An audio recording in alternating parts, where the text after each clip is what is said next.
What's up, Inside Out? How y'all doing tonight?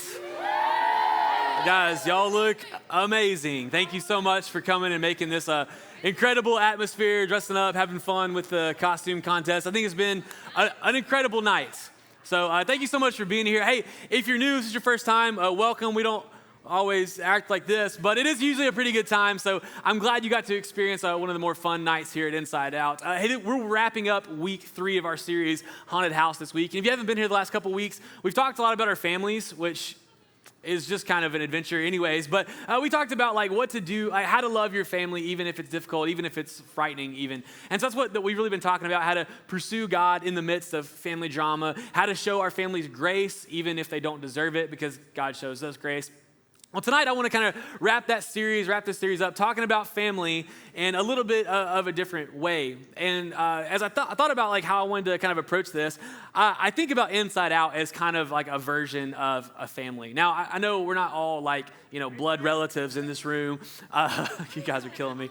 I know we're not all blood relatives in this room, but we're supposed to kind of function in similar ways to a family at times. And so tonight I want to kind of talk about that a little bit. And if you're new here, maybe that's kind of weird language to hear a church, especially full of athletes and cowboys and safari people and animals and all these old folks that are very noisy down here. Like maybe... Maybe that idea of church being a family is kind of weird, but hopefully by the end of the message tonight, it feels right. You understand kind of where we're coming from in calling our church a type of family. Now, it's not a perfect analogy, and like every family, churches are full of imperfect people, and really, we all know this to be true too, is that we all know that no family is perfect, right? If you think about your family, they make mistakes, your parents don't always get it right, your siblings, Lord knows they need help, but no family is perfect. Well, the same thing is true with churches. No church is perfect. We don't have it all figured out. We're not perfect because it's full of imperfect people just like me and you, and so it's not a perfect place. We don't get everything right. Some of you may not even like the costume contest idea tonight, and not your jam. That's fine. Like, this is just a way for us to have a good time together.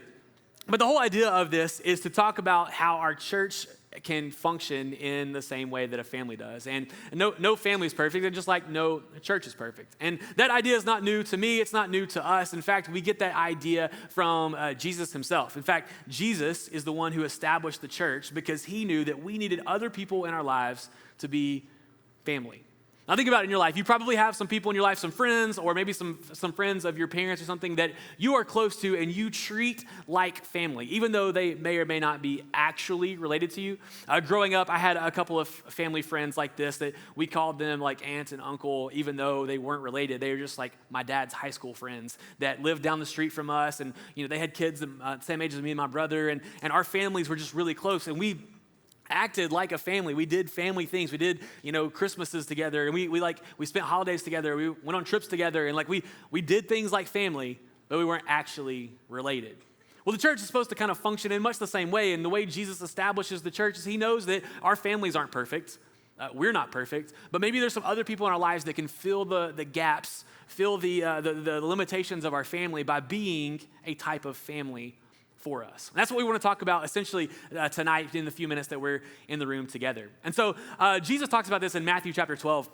This is what he says. Jesus is gathering large crowds and teaching the people, and he kind of begins to teach them on the same idea that we're talking about tonight. Here's what he says.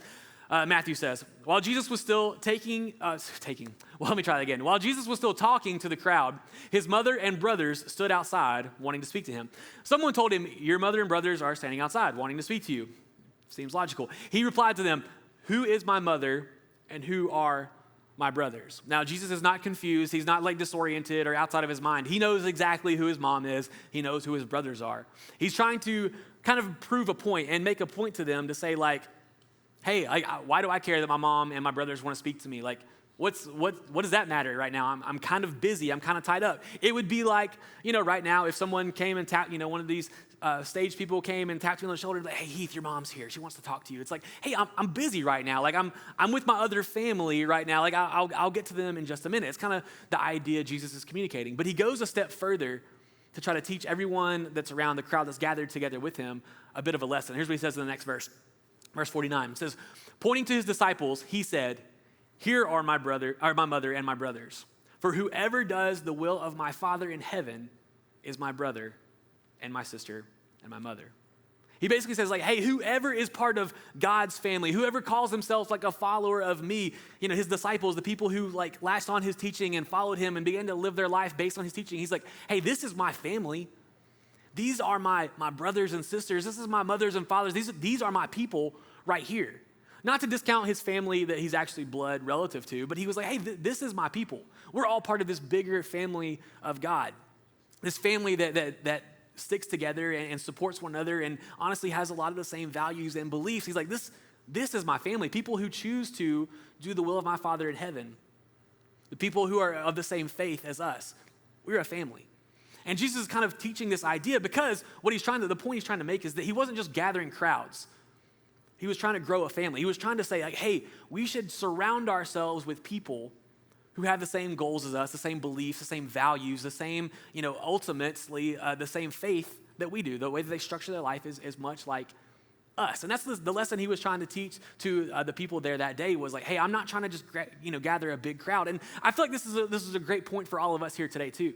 When we do, crazy stuff like tonight, we do the costume contest, or we do like a big back to school bash and we have like a roller skating rink down the hall in the auditorium, like we're not just trying to draw a big crowd to Inside Out. No. What we're actually trying to do is we're trying to like encourage you guys to make this place like worth coming to, worth your time, because I know you guys are all super busy, but it's worth your time, and it's a place where you can come and find connections, find people that will be like family to you, friends who feel like family. That's what I want Inside Out to be. It's what I want it to feel like.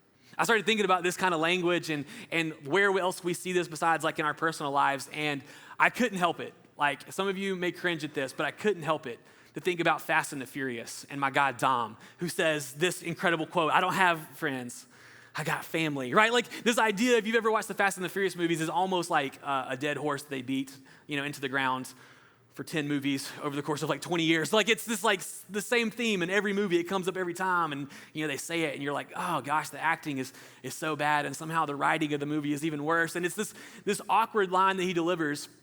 I think this is maybe in 7 where he actually says this one. Honestly, I've lost count. But anyways, he says this line and the point he's trying to make is that like, hey, my friends aren't just friends.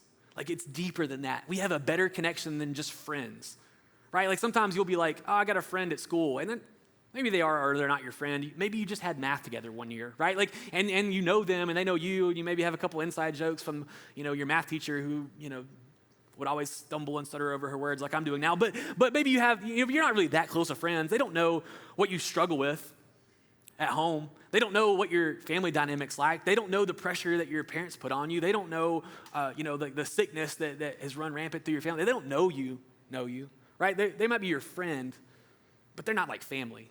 But then think about like your closest friends, the people that you're the closest to, where it's almost like you could start a sentence and they could finish it because they know you so well. What I want Inside Out to be is a place where you can have that kind of connection, that kind of nearness, that kind of closeness to people who are your friends, but they honestly feel a bit more like family. Now, it's really hard to do at church because, as we all know, church is full of imperfect people and we don't get it right every time. And some of you are hearing this and you're like, that's what Inside Out's supposed to be like? Because that hasn't really been my experience. And I get that. But that's what it's supposed to be. In fact, I tried to come up with what it's supposed to be, and I came up with this. Church is supposed to be a place where anyone can belong, be welcomed, and be accepted. Now, if that has not been your experience at another church, if that's not been your experience at this church, I need you to look up at me real quick, make eye contact. I'm not going to single anybody out here. I just need you to hear this more than you hear anything else tonight. If that has not been your experience at a church in your lifetime, I am extremely sorry. Because that's what it's supposed to be, but it's not always what it is. And what I want to do tonight is I want to invite you guys to experience what Jesus designed the church to be and ultimately what I want the church to be, but that I'm very much aware and I live in reality and I know that, hey, it's not always that way. That's not always the case. That this place doesn't always feel like a family, and sometimes it doesn't even feel like you have friends, and at its worst, maybe you've even felt like you don't belong, you weren't welcomed, and you're not accepted.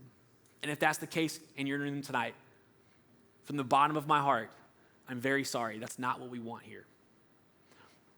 But if I can, I would like to ask you to give us another chance, to give church another chance, to give God another chance, to give Inside Out another chance, because I think we can do better, and I think that the people sitting in this room can make this place incredible And that's what I want to talk about tonight, is how we do that. Because I believe this to be true, is that Inside Out is more than just a night of the week. This is not just something that we're all bored and do on Sundays. It's supposed to be a family. And in order to make that happen, in order to make that a reality for the people sitting next to you and in front of you and behind you and across this room, we're going to have to do some things. And so I started to think about, all right, so what is it that families do? What does a healthy family do? And like I usually do in my life, I came up with a list. Here's my list I want to share with you guys tonight. First of all, families have family meetings, right? Healthy families have family meetings. That's what this is, okay? A lot of times when we hear the word church, we think about like the building or maybe like the service that we go to at the building. But in reality, church is a gathering of people. It's just a big meeting of people who are like-minded, have the same goal, the same faith, and the same desires to be connected with one another. And so if families have meeting, we need to gather together regularly. That's why we meet on Sunday nights. It's not because I have nothing better to do with my time. It's because, and I honestly and genuinely believe this, I look forward to Sundays more than any other day of the week. In fact, I love Sundays so much is that I show up to Inside Out, and Sunday is the best day of my week. And then throughout the week, it kind of goes down until like Friday. Then it kind of goes back up, right? But like it is, I look forward to this so much. And so much so that this isn't just something that I say on stage. Like I want to like be real with you guys the next few minutes. I love Inside Out so much that I give my life to it. I work here. Like I come to Inside Out every day pretty much. And not only do I do that, my wife works for Inside Out at a different campus. So very much my entire family is so bought in and we care so much about getting this right is that both of us, our full-time jobs is trying to create places that high school students can show up, be connected, make friends, and feel like family. So this isn't just a funny like a point on a slide. This is what I really, really feel like we should be doing when we gather here on Sunday. So the whole idea with costumes and making this fun and taking pictures, like it's just a means to make this a place that is worth your time and the easiest yes that you have in the week. That's what I want so bad for each and every one of you. So we want to gather together and meet together as a family. Second thing I want us to do is we have to talk it out as a family. Families have conversations. Right? Healthy families do. Like maybe there's a certain member in your family that you and them don't really have real, deep, intentional conversations, but healthy families, you should share life together, share conversations, talk it out, talk about struggles, talk about wins, talk about the things that you're excited about, talk about things you're anxious or nervous about. You should be able to talk it out as a family. That's why we put every student, every week when you show up, we make small groups such a priority here. That's why we give you small groups and small group leaders is so that you have a place where you don't just come and sit and your butt goes to sleep while you're listening to me talk, and then you go home and you run the same week back and Monday's coming and there's tests and it's the same thing over and over. I want an intentional place for you to sit and people to know your name, to ask about your week, to hear what you're struggling with, and to give you space to process whatever you got going on in your life. And so as a family, we have to create time for us to talk it out as a family. Number 3, families have family dinners. Now, I'm probably gonna get a lot of pushback on this, but there is intentionality and there's a reason why we feed you guys every week. And I know it's pizza and hamburgers and chicken nuggets and like it's not gourmet meals, right? But families, what they do is families eat together. I know this to be true. My mom drove this into my head every day. She was like, I don't care what we have going on. We're going to have dinner around the family dinner table every night. We would have ball practice till 9:30, 10 o'clock at night.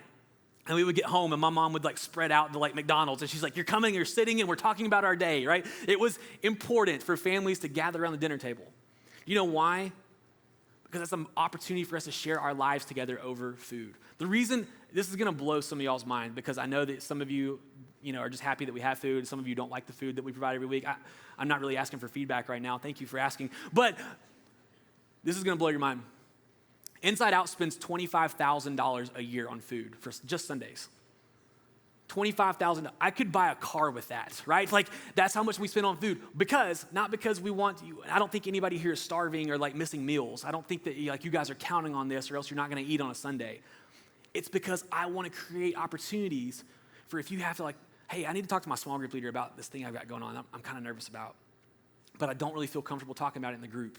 It's a lot easier to pull them aside over a piece of pizza or over some Wendy's chicken nuggets and just be like, hey, I'm kind of having a tough time. Can we talk for a minute before I go home?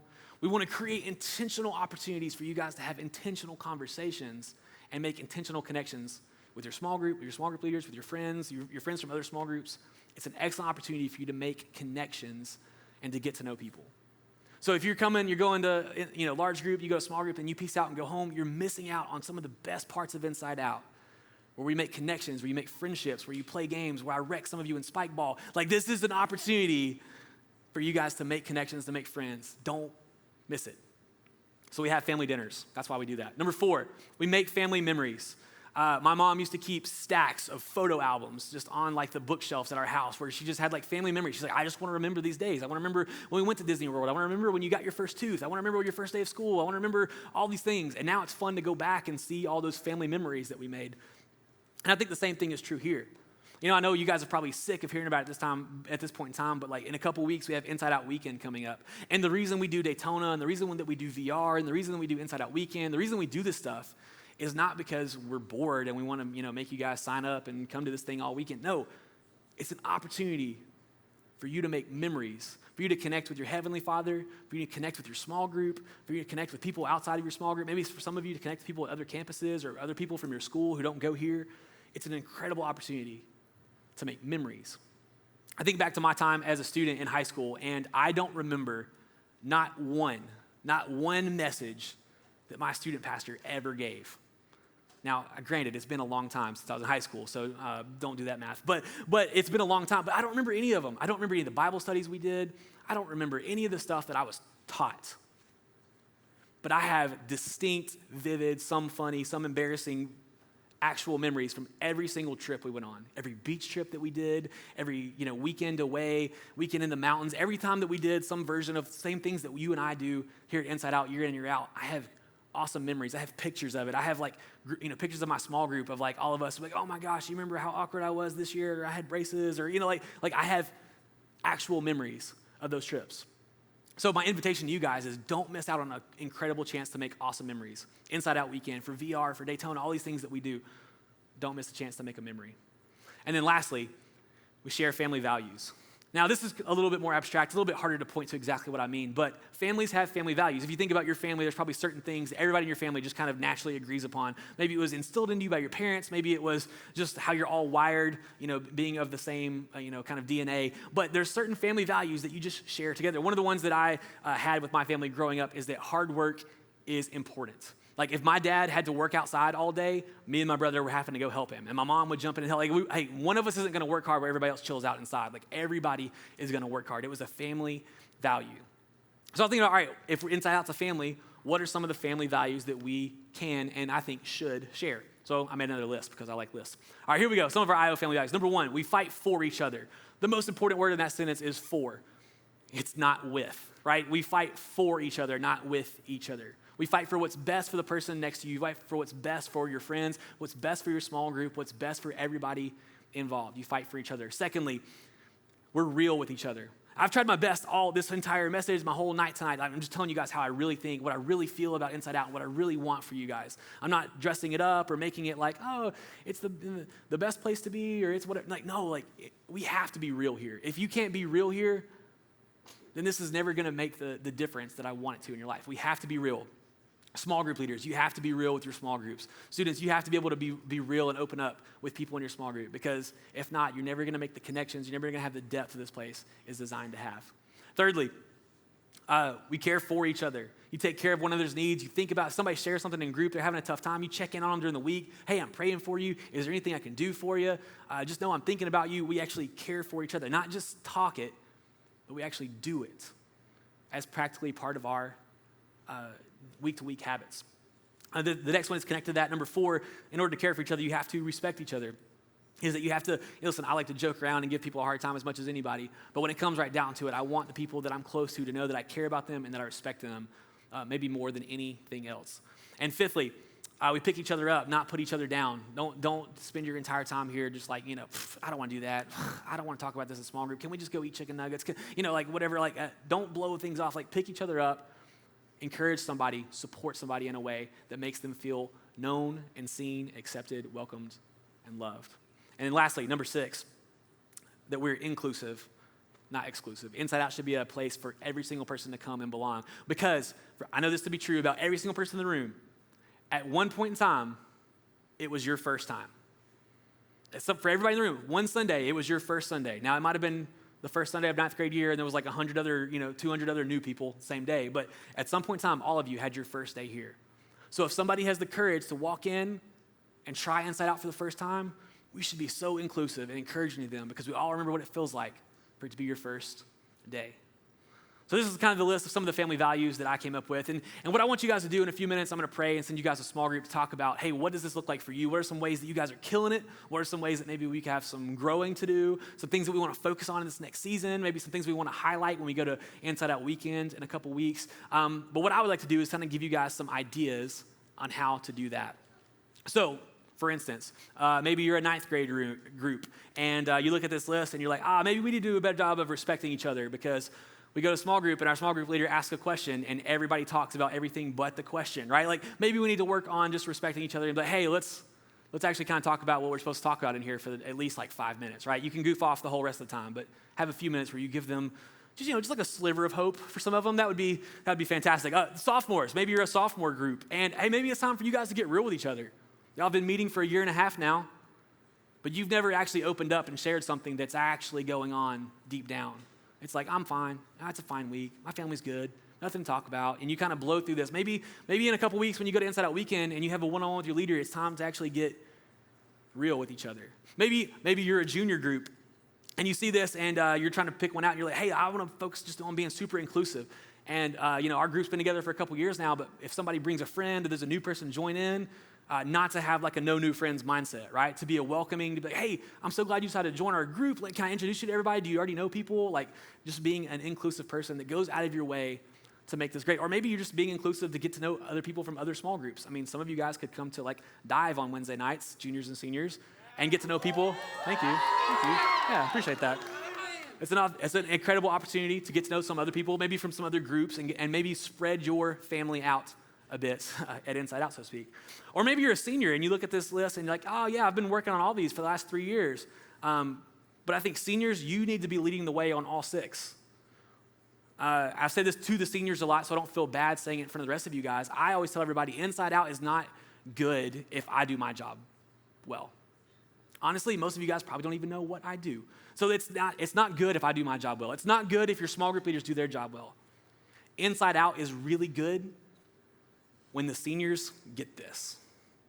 In this senior class, to give you guys credit, y'all are awesome and I love you. But maybe there's one on here that you're like, my group could step it up here. Or maybe this one we have some work to do. Or maybe one of these is like, we've kind of been slipping on that one. We used to be good at it, but maybe we need to do a little tune-up. But Inside Out's always as good as its senior leaders. And so what I want you guys to do is in a few minutes, I want you to go to a small group. And I want you to think about this idea that what we're talking about tonight, this whole idea is that Inside Out is more than a night, it's family. What is the thing that you need to do to make this place feel like family for somebody who's new? In a second, I'm going to pray. And after I get done praying, I have 2 things to tell you before you go to group, so don't jump up and leave. Wait for that. But first, let me pray for you guys. Heavenly Father, thank you so much for Inside Out. Thank you for the opportunity we have to make this place special. Thank you for the opportunity of these small groups that link up in prayer. They're going to head and they're going to talk about, hey, how can we get better? What are the things we need to work on? How can we grow as a small group? How can we get closer? How can we be more real? How can we be more inclusive? How can we respect each other? God, I know they're going to go and they're going to have these conversations and try to figure out some of this stuff. But God, I pray for every single one of them, every student, every leader, every small group, that they would just have the courage to be honest, they'd have the courage to be real, and that, God, that this would not just be something they talk about this week and forget about, but it'd be something that they begin to work on and put into practice each and every Sunday, each and every camp from this time moving forward. So God, thank you for this place. Thank you for how we want to make it feel like a family. Thank you for giving us a church family that kind of fills in the gaps where maybe sometimes our earthly family falls short. And Lord, I pray that each and every student, each and every leader that walks through the doors of this place feels at home and feels like family when they're here. I pray all this in Jesus' name, amen.